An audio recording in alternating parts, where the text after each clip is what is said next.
Wara li kien istabħati tal-omiċidju ta' martu, issa Rodrik Kassar ġie kundannat 11 xahar ħabs addizzjonali dwar każijiet ta' vjolenza domestika fil-konfront tal-istess mara. Kassar bħalissa qed jiskonta 40 sena priġunerija wara li kien ammetta illi fit-22 ta' Novembru tal-2022 qatel lil martu Bernice f'Kordin b'tiri ta' arma tan-nar. Każ li kien ħasad pajjiż u li kien ġab miegħu sens ta' rabja għan nuqqas ta' azzjoni minħa tal-awtoritajiet, dan minħabba l-fatt li l-mara kienet ilha tirrapporta lil żewġha.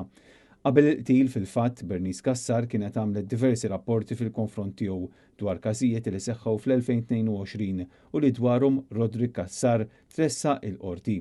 Wieħed mill-każijiet seħħ fit-8 ta' Mejju tal-2022, is-sena stess illi fiha nqatlet, fejn kienet irrapportat illi għamlilha sikkina ma' għonqa fjum l-omm. Il-każ ieħor kien irrapportat fl-14 ta' Lulju meta eddida li joqtolha waqt argument meta hi u wliedhom marru jżuruh l-isptar.